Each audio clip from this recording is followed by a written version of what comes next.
I've gone kind of from the creative sector, and every job move I made, I went deeper and deeper and deeper into the tech, saying to them, if you made a social media app, say you were creating your own version of Snapchat or X or Meta, what would it look like for you? What would you build? And it's fascinating to hear how much nicer their apps sound than the ones we're with right now. You should trademark your name. You should protect it. If you're building an app, especially, and if you're planning on trying to get investment, it's one of the things that VCs might ask you is your brand trademarked? But it's also just taught me so much about the value of protecting that. It made me feel really great too, I should say, as a founder, because we had done that as a little small business. There's some great takeaways from Caitlin's conversation. I've been noting them down as we've gone along. So here are a couple that I've taken along.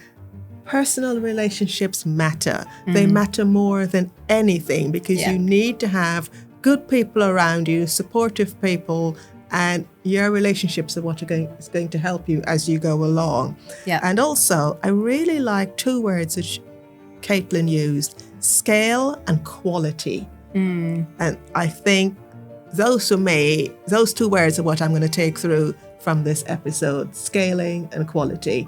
It's really important.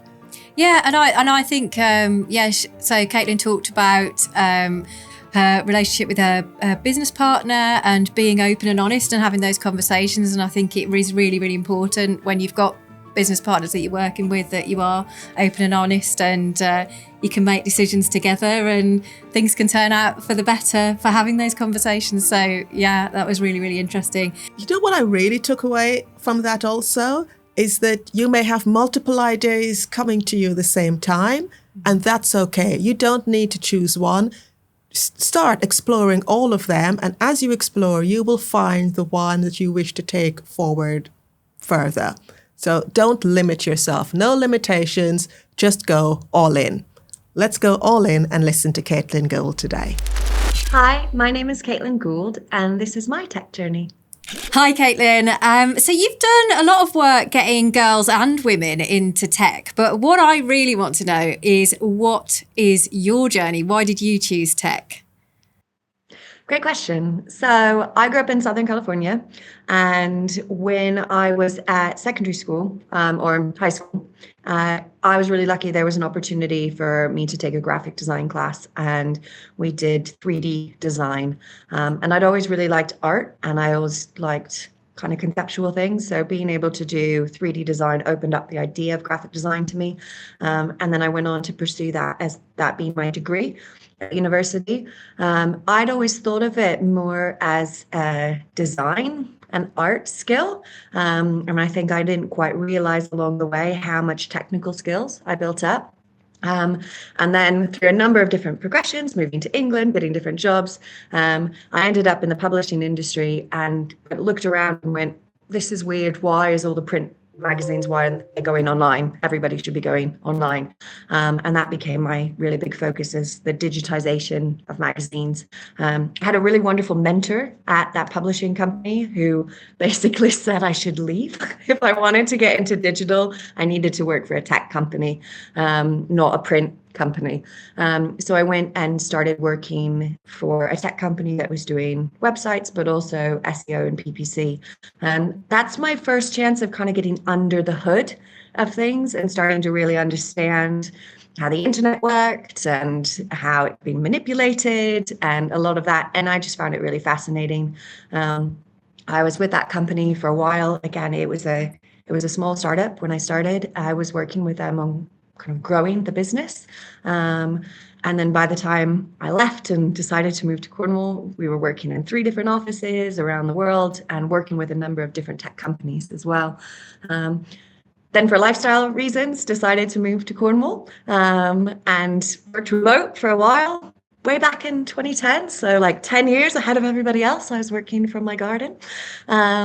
But then I wanted to work more locally, and I ended up working at an embedded software company. So the reason I say that, and especially when I'm talking to young girls about it, is I've gone kind of from the creative sector, and every job move I made, I went deeper and deeper and deeper into the tech until I was like surrounded by embedded engineering, which is kind of physically as deep as you can go with the tech, but also as technical as you could kind of go into motor controls and health devices. So that's been my kind of journey all the way through. And along the way, it's been really interesting because of all the side businesses I've worked with as well. So getting to see like the digital creative space, and then the online marketing space, and then the engineering world as well, and kind of amassing all that knowledge. Oh, wow. That is really, really good. And, Caitlin, also, you are a founder, multiple founder. So you've been a founder of a women's health startup. You're currently the founder and you're running it also day to day, the chief exec of TechGirls and TechWomen in Cornwall. So can you just share with our listeners the thread that runs between all of those businesses and what you're learning? Yeah, so having worked with two other companies that went from that kind of startup to growth space, I basically turned around and was like, I'm helping other people grow their businesses. What if I got to do that for myself? Like, what would it look like if I actually got to build my own company the way I want to do it? And I also am really passionate about trying to support and empower women. So I would say the big threads that run through both of them is around two really big problem spaces that are facing women at the moment. Definitely wicked problems. And I just thought, actually, there should be solutions to this. And I was frustrated that there weren't. So I saw an opportunity to play and experiment with stuff. I think, when you look at my job progression and my career path, as well as the two businesses, I'm a really curious person. So I like learning. I like challenges. I get bored really easily. So I like having these new things to pick up. And with going into women's health and also trying to help with girls getting more into STEM, both of those are things that people have tried to do for a long time. And I was really interested in what was still missing in those spaces and where we could try to make improvements. I should say I did not do them on my own. So for the women's health business, it started because I made friends with somebody who's a doctor. We were both on maternity leave at the same time. She was telling me all these problems, and I was sitting there going, I think like tech could fix this. Like, what if we did this and this and this? And that's what sparked that idea. On the TechGirls side of things, that one I actually started when I was at the other company as a volunteer activity. And that one, again, grew organically as well. Excellent, excellent. That is so good. What impact have you had? How many people, women and girls, have you reached in Cornwall and, I believe, further afield? Yeah, so especially on the TechGirls project, so it's been going unofficially for 5 years from when it started as me working on it volunteer-wise, more officially since 2021. And we've, thousands of girls. So one of the things that we wanted to look at with it was, and one of the reasons we set it up in Cornwall is we're not just dealing with girls who are engaged. There's a lot of organizations that do that and do it really well. We're dealing with girls that are extremely remote and far away from the other programs that have happened. And as a result, the problems are much higher. So just to give you and your listeners an indication, less than 5 girls, not 5%, but 5 girls in Cornwall take a computing science A-levels. Some years there's none. Wow. So it's a problem. Yeah. And they never had anybody down here doing anything about it. So we didn't have any of those other amazing organizations that you've got in other parts of the country, in this part of the world. And there's also different challenges too. So we've got schools really remote and disconnected. So again, it was, okay, but I think tech could help fix this. So not only how do we get girls into it, but what do I know from the things that I've done with women's health, running online webinars, stuff that I've done with other things. So we developed we're innovating in that space. So we're thinking about it, okay, as if it's a startup mentality. So here's the challenge, here's the users, here's the people. How do we build it out from what they need and do user-driven development into that? And so that's resulted in us doing hybrid after-school clubs for primary schools. So we run them online live. It allows us right now, this quarter, we're running it for 20 schools across Cornwall. And it then allows us to reach each of those schools has 10 girls in it. So that's 200 girls that are doing a club with us right now on Tuesdays and Wednesdays after school. And we're able to do it from our office here with one education outreach person. So it's thinking about how do we get that scale but still provide quality, so that we still have that personal connection. And then they all get together in person for the in-person day, so they still get that physical hands-on activities with us.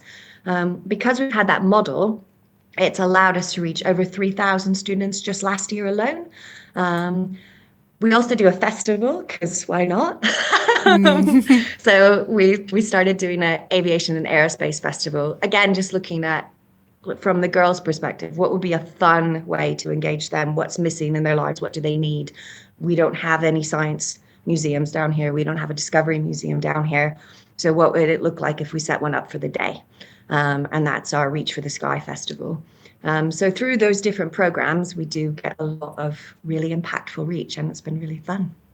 Wow, that's amazing. Yeah, and you've spoken about some of the inequalities that are in Cornwall and how you're helping with those. But you've spoken before about emerging technologies actually amplifying inequalities, particularly with gender balance and gender inequalities. Could you tell us a little bit about that?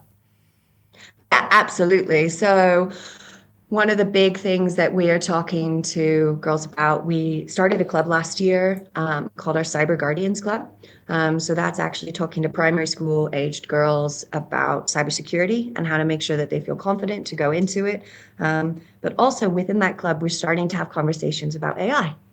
So we're starting to have conversations about deep fakes. We're starting to have conversations about bullying and mental health and social media and things like that. And what I kind of feel like is that if we can have girls in the room and taking part of the activities and building up the skills to be a part of the future tech companies, that's our best way to prevent those companies from having bias. Again, when I talk to girls about building apps and that type of thing, I remind them that social media apps don't have to be horrible places. They've been built that way. So again, saying to them, if you made a social media app, say you were creating your own version of Snapchat or X or Meta, what would it look like for you? What would you build? And it's fascinating to hear how much nicer their apps sound than the ones we're with right now. And that's kind of what I want, is if we're going to fix these inequalities, we need these young, clever women to feel empowered to be able to go into those businesses. I think the other thing too is some people say, we should tell them about it because we don't want to freak them out. I think that's patronizing. I think it's better to tell them about it. I quite like the idea of getting them mad about it. Like, I want them to think it's unfair. Teenagers have no problem finding out about challenges with the environment or politics. So one of the things we've also done is workshops going into schools slightly older, so year 9s and 10s, mixed groups, boys and girls. And we actually ran an inclusive innovation workshop, and I introduced them to the gender pay gap through a game. And it was great because, one, the girls found out about it, but two, the boys found out about it. And, if we're going to make this change, yes, I need all these girls to be on board, but I also need the boys to care and to agree that the girls should be paid the same. So yeah, it's something we kind of weave in to a lot of what we're doing at the moment. But it's definitely a challenge. Wow, it is a challenge. Now, develop upon this, and could you share with us and our listeners something around TechWomen? Because you've got the girls, we've spoken about this startup, and also we've got TechWomen. How are you reaching women in Cornwall? I mean, it's fascinating, your journey so far. I'm really enjoying it. So again, super organic. We were essentially running workshops for girls, originally just some of the community workshops. And I was having mums of the girls going, oh, this is so great. I wish this had existed when I was younger. Maybe I'd work in tech. And like I said, I'm curious. And I was like, oh, what would that look like? Like, okay, what does it look like for you? So I sat down again with one of my friends who works at the local college. We looked at all the different boot camps and skills platforms that have been available. And we looked at why were women not taking part in them. And especially around this perception free. So there's a lot of free training, but if the free training requires you to take out 5 hours a day for 12 weeks to go on a course, then it's not free because you're not getting paid for that time, or you have to pay for childcare at that time, or you have to, be present basically. So we wanted to look at, okay, similarly, how could tech help us with this? So we created an uplift course, so our TechWomen uplift courses. The other thing we noticed as well is that all the boot camps are great if you know what you want to do. But if you are kind of working in a bank and thinking like, I want to get into this tech thing, you have no idea what that pathway looks like or what tech job you'd want to do. So we created our kind of first digital uplift course, which was all about, similar to what we do with the girls, introducing each week a different topic and saying to the women, this is what it's like. So here's 1 week on data. Here's another week on AI. Here's another week on coding. Here's another week on cybersecurity. And then that way the women can try a little bit, light touch, confidence building of everything. And we say to them right at the start, you are not going to like some of these weeks. And that's cool. Then that's not your job. But find the 1 or 2 things you really enjoy. And then let's put you on the deeper boot camps for those. So that's what we've been doing now. And again, we've now run that for 2 years. We've had over 150 women through the program. We do find that about 30% of them go on to either a more digital job within their existing company or a new job. And we've done it in AI and cybersecurity as well. And we've just started one for really early stage founders too. That's amazing. And that's our approach as well. We've actually written a book, The Tech Career Coach for Teens, which does give them those opportunities to really explore all of the different things and try and bring their interests into their decisions. So, it does work. I mean, obviously you've seen it at work as well with girls and women. And it definitely does work if you start with that passion first and then start building it in and just give them lots of time to explore those different things. But you've also, you're a very busy person, aren't you? So you've got TechGirls, TechWomen, but also you've created a women's health app. Can you tell us about that? Yeah, so I think I went through a bit of a confidence crisis when I first left normal employment. And I was like, I'm not really sure which one of these is going to work. So let's just do 2 at once. Apparently, I've learned since that's not really normal. But I also learned since I've had a diagnosis for ADHD. And I'm like, oh, okay, that makes sense.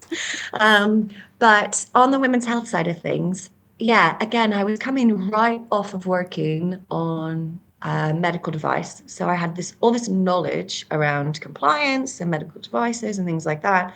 And there was still that interest in me on kind of what could that look like. So I worked with Rose and we started with content. So we built a website. She could write a lot of the content. She's a doctor. And so we started creating some women's health content. And in the background, we came up with an idea for a personal health profile app for women to allow them to capture their own medical history from their perspective rather than the doctor's notes. So we went through the journey of prototyping that out. We got some funding to build it out as a prototype. I then went through the really useful lesson of trying to secure funding for an app when you've never built an app before and you don't have any customers. So I got really helpful advice from a few VCs, which is that we were not ready. I'm really glad I got that advice. They were really nice. They said, they like it, but we never launched one. And so what we did is we went back to the drawing board a little bit and we carved out a small section of the planned app. And that was around medication tracking and just making a really easy way to keep track of what medication you've got. And we built that. So we built that, again, with my graphic design background, I could do the front end design to it. We worked with a back end development company that we know locally here, and they built it. And we actually got that live. So went through the process of realizing how to set it up on all of the, and Android devices and getting it out there and getting it going. So we went through all of that. We also, while that was happening, were asked to do a course because of our content on a women's health course. And so we delivered that too. And you won't be surprised when I've just said all the things I was doing. We actually got to a point where as a team, the two of us totally burnt out. So we kind of got the course delivered and we got the app live and then we just crashed. And luckily, and I'm so glad we did it, we had a really open and honest conversation, and we decided to protect our friendship and our relationship over persevering. So everything was delivered, so we could just pause it, and we just paused it for a while, and we're now it's been in kind of hold mode. Everything still exists, the company still exists, the products are still there, and we're just giving ourselves a chance to think about where and what would we want to do next with it. That's when all my tech girl stuff started taking up. So I also said, okay, I can only really give one company 100% of my time. So yeah, they started together and then they've kind of diverged a little bit, but it's been great because actually how to run a course, do an online course that I did with our women's health course, I'm using the exact same technology, the same tools and the same thing for our digital uplift course. So there's so much transferable skills across, even though they're slightly different topics. That's really good to hear, the transferable skills. So you're just not stuck in one area. And I really like what you said there about prioritizing your friendships and the human relationships against this backdrop of tech. And it strikes me that you've founded, you're a multiple founder, which is impressive.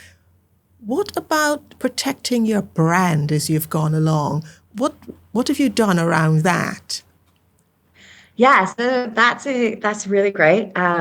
We did a much better job of that with the women's health business. So I'm intentionally not saying the name right now because we're going through the process of actually selling the trademark that we found for that, which is great. I didn't even realize you could get money from my trademark. I've got she happens to be a friend.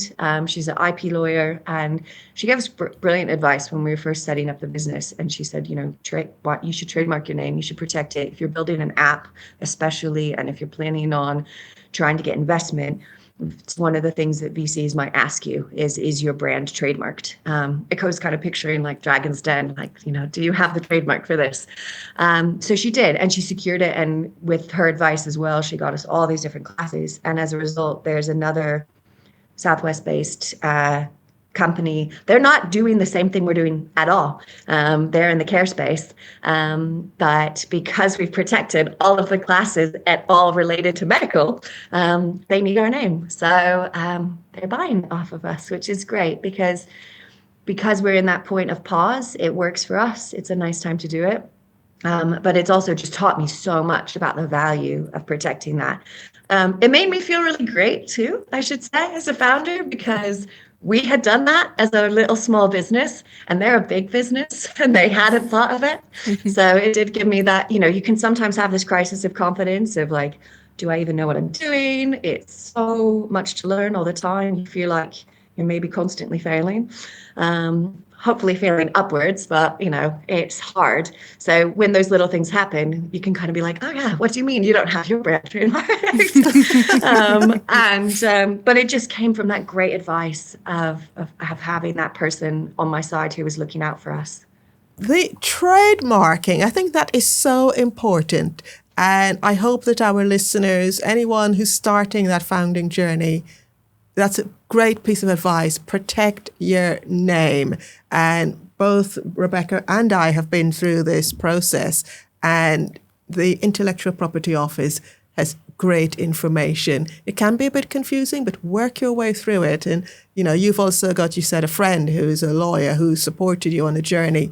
So that's a bit of advice I would recommend that anyone, trademark. It's very important. But Caitlin, we're now coming to the section of the podcast where we do rapid fire questions.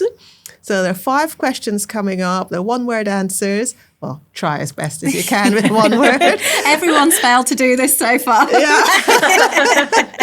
So, Rebecca, shall I ask them? Take the questions. I'm going to ask them. All right. So you don't. It doesn't have to be one-word answers, but as quick as possible. It is as far as it goes. Okay. So. How did you fund your product or projects? If you want to just pick one, then that's fine. Grant funding. Yeah. Okay, brilliant. And what is your best marketing tip? Storytelling. So making sure that you tell the story of what your journey is. Ah, brilliant. I like that. Yeah, I like that really one. like I like that. one. And who inspires you and why? Everyone. Oh, I love seeing what other women are doing, and I think I've got different people. I follow a lot of people on LinkedIn, and I'm just always really inspired by other people's stories and what they're doing. And I like seeing other people that are challenging the status quo. It makes me feel like I'm not kind of fighting alone, and that's really nice. oh, brilliant. Excellent, Yeah. excellent. And what keeps you going when things get tough? I would say, I don't know if you can see, but we had a strategy day yesterday, and it's kids, like kids smiles. I chose TechGirls over the women's health thing, because there's so much joy from seeing their faces light up when they do something new. And that's just like, it just feeds your soul. Amazing. And last one, what business tool could you not run your business without? My extremely powerful laptop that copes with my 200 tabs open at all times. Amazing. Yeah, we're all like that. Yeah, I've probably got the same amount of mine. So, Caitlin, that's been fantastic and fascinating at the same time. Final question. What advice would you give to your younger self? I grew up being really afraid to fail and being really worried about what other people thought about me. I worked for companies who tried to, with agile principles, tried to teach me the value of failure, and I don't think I quite got it. I would say running a business myself and realizing that failure doesn't have to be the end of the journey, and sometimes it's the start of the journey. It's cliche and people say it, but until I actually failed and then realized, oh no, it's fine, like it's just what's next. That I think would be something I would say to my younger self is don't be afraid of failure. Just be prepared that, that's a step along the way and you'll learn something from it and do something new.